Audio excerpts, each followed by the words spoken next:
Would you like to play a game? Those who refuse to read these books will be eliminated. Well,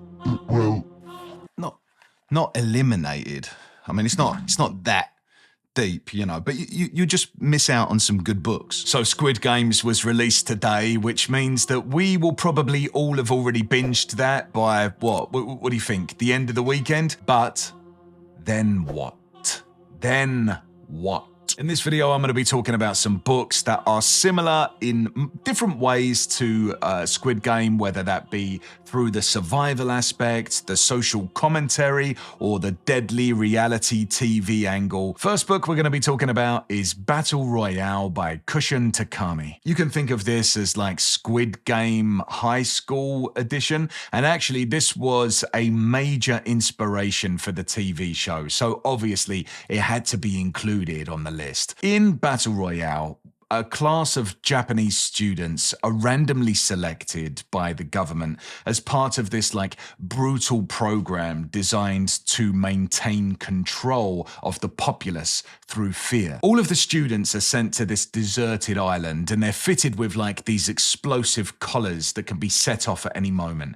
And they're all given just one order, very simple: all of you wipe each other out until there's only one left remaining. A lot of people compare Battle Royale to the Hunger Games, and it's very true, they share some similarities. However, I think the key difference here between this book and the Hunger Games is the perspective. So in the Hunger Games, that really is Katniss Everdeen's story. It's told entirely through her eyes, and it's shaped by her experiences.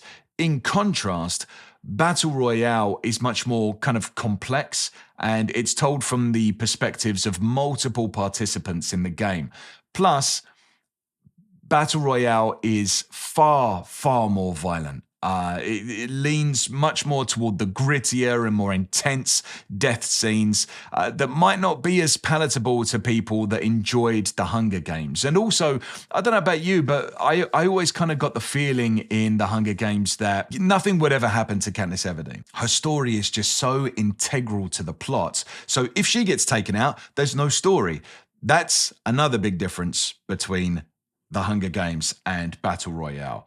What makes this book so nerve-wracking is meeting a group of teenagers, learning about their lives, their motivations, their histories, their fears, all whilst knowing that only one of these characters can survive this game. So you're going to spend time inside some of these characters' minds, understanding them deeply, learning about their family and their lives, only to watch them be brutally taken out. It's really intense, it's gut-wrenching, and knowing that no one has plot armor always makes these things feel a little more high stakes, Next book is The Running Man by Stephen King. I couldn't find my copy for this video. Oh well, I'll just put it up here somewhere. So first off, this is something I have to tell. Whenever I talk about The Running Man, I have to mention this. Whatever you do not read the preface of this book. It spoils the ending, which is absolutely wild. For some reason, Stephen King decided to ruin the entire conclusion before you even start reading. So there's your little public service announcement. Do not read the preface. Do not read the preface, please. So tell me if this story sounds familiar.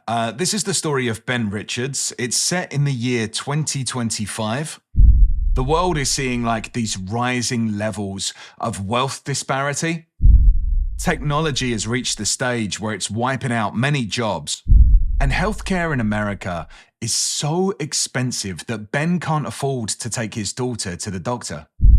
So Ben is now desperate to save her, and he decides that his only option that's available to him, because he can't get a job and he can't afford the healthcare or anything like that, the only thing he can do is join a televised game called The Running Man. And in this game, he is hunted by a team of mercenaries, and for every day that he survives, his family receives money. And all he has to do is obviously survive, but then send in video clips of himself to the station for them to broadcast. I think what's really fascinating about reading this in 2024 is how prophetic it feels. It was written in the 1980s, long before reality TV exploded, and it kind of like eerily predicts how popular televised suffering would become.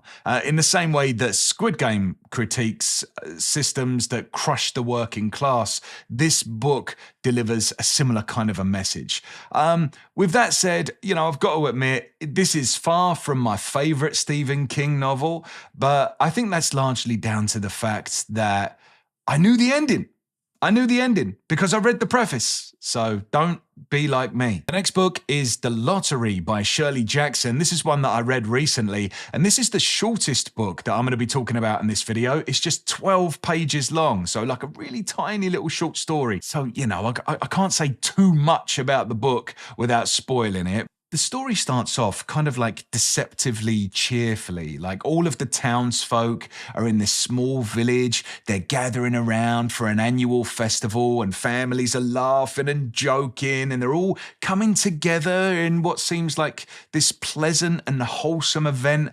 And that kind of like lulls you into a false sense of security, like, oh, everything's good, everything's nice here, like, oh, everyone's enjoying themselves, it seems like. But then you remember this is a Shirley Jackson story, and so it kind of like has an opposite effect where you're thinking, all right, what's happening, what's going on, something's not right. The story leans heavily on ambiguity and atmosphere, and even though it's only 12 pages long, Shirley Jackson does so much in building a sense of a world that feels kind of real and unsettling. There's like this eerie tension that's lurking under every line. And reading it feels like, do you know that feeling when you're in the middle of a nightmare and you sense that something is really wrong here, but you can't put your finger on it until it gets you? I think this book is one of those that's even better on the second read. You're going to notice all these little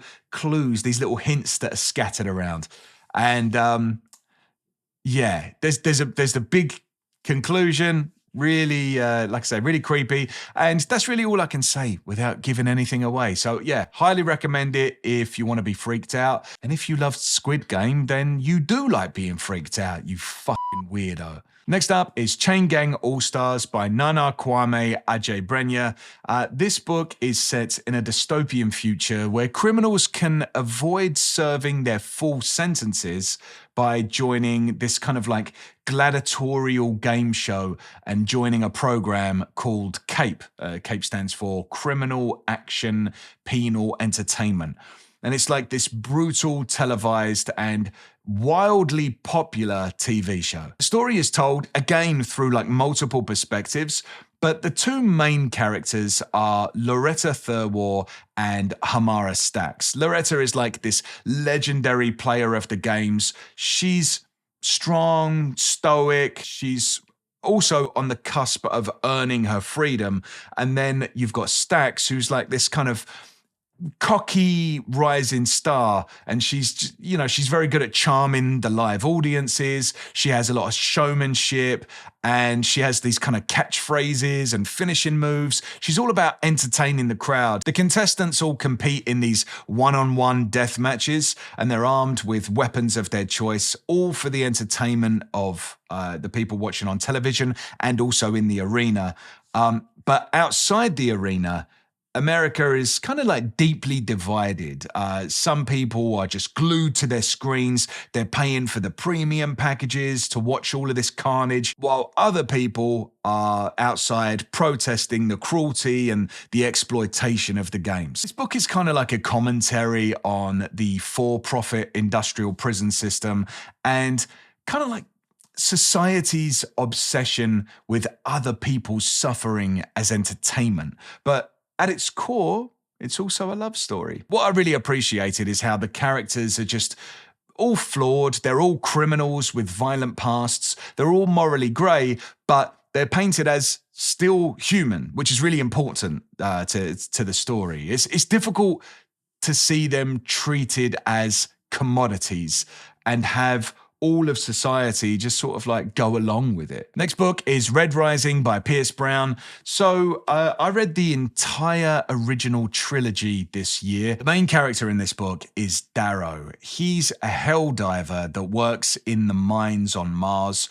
And his job is basically to gather resources to terraform Mars so that humanity can then leave Earth and all move to Mars as Earth becomes less and less inhabitable. In this story, society is kind of like divided into rigid castes, and each of them are represented by a color. Darrow is a red, which is the lowest tier that you can be. But, and this isn't a spoiler, this is just a synopsis of what the book is about, through a series of events, he's able to infiltrate the highest caste, which is the Golds. And he decides to take down this oppressive system from the inside. The big part of this infiltration involves the Institute, which is like, and this is, I think, how it's most similar to Squid Game.